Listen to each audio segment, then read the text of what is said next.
గంజాయి కేసులో విశాఖపట్నం జిల్లా నక్కపల్లి మండలం ఒడ్డిమిట్ట గ్రామం వద్ద పట్టుబడిన లారీ డ్రైవర్ వాంగ్మూలం ఆధారంగా హనుమంతరావు అనే వ్యక్తిని నిందితునిగా చేర్చి అరెస్టు చేసిన పోలీసులు ఆ వ్యక్తికి వ్యతిరేకంగా ఎలాంటి ఆధారాలను సేకరించకుండా అతన్ని 4 నెలలుగా జైల్లో ఉంచడంపై మండిపడింది ఏపీ హైకోర్టు.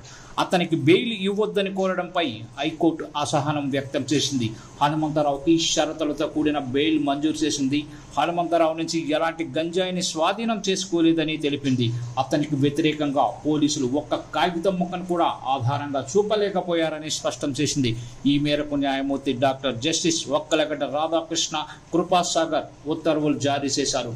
ఈ సందర్భంగా న్యాయమూర్తి జస్టిస్ కృపాసాగర్ రాష్ట్రం తీరును తీవ్రంగా గర్హించారు. పీపీ వాదనపై అసంతృప్తి వ్యక్తం చేస్తూ దానిని తన ఉత్తర్వుల్లో రికార్డు చేశారు. ఈ సందర్భంగా పోలీసులు ఆయా కేసుల్లో నిందితులు ఇచ్చే వాంగ్మూలాలను సాక్ష్యంగా పరిగణించాలన్న రాష్ట్ర ప్రభుత్వ వాదనపై హైకోర్టు విస్మయం వ్యక్తం చేసింది.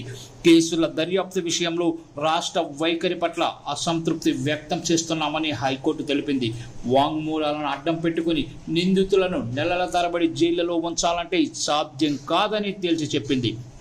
వాంగ్మూలాలను సాక్ష్యాలుగా పరిగణించాలన్న ప్రభుత్వ వాదనను సైతం తోచిపుచ్చుతున్నట్లు తెలిపింది హైకోర్టు. ఈ వాదనతో ఏమాత్రం ఏకీభవించలేమంది. సహా నిందితుల వాంగ్మూలాలను తమను కూడా పరిగణలోకి తీసుకోవాలని పోలీసులు కోరుతున్నారని, ఇది ఎంతమాత్రం సాధ్యం కాని పని అని స్పష్టం చేసింది. ఆధారాలు సేకరించకుండా వాంగ్మూలాలపై ఆధారపడాలంటే ఎలా అంటూ పోలీసులపై అసహనం వ్యక్తం చేసింది. వాంగ్మూలాల ఆధారంగా ఇతరులను నిందితులుగా చేర్చి అరెస్టు చేస్తున్న పోలీసులు ఆ తర్వాత ఎలాంటి దర్యాప్తు చేయకుండా, ఎలాంటి ఆధారాలు సేకరించకుండా నెలల తరబడి నిందితులను జైలులో ఉంచుతున్నారంటూ ఘాటు వ్యాఖ్యలు చేసింది. వాంగ్మూలాలు కేవలం దర్యాప్తునకు ఓ దారి చూపుతాయే తప్ప వాటిని సాక్ష్యంగా తీసుకోజాలమంది హైకోర్టు.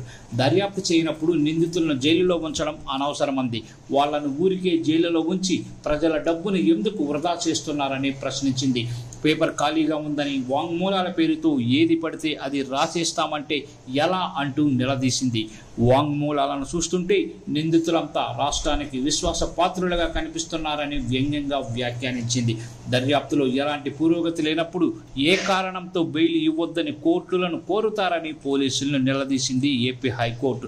చాలా కేసుల్లో రాష్ట్రం తీరు ఎంత మాత్రం సరిగా లేదని హైకోర్టు స్పష్టం చేసింది. బెయిల్ పిటిషన్ల విషయంలో రాష్ట్రం చాలా రొటీన్గా వ్యవహరిస్తోందని, దీంతో హైకోర్టులో పుంకానుగా బెయిల్ పిటిషన్లు దాఖలవుతున్నాయని తెలిపింది. వీటి సంఖ్య రోజు రోజుకు పెరిగిపోతుందని ఆందోళన వ్యక్తం చేసింది ఏపీ హైకోర్టు.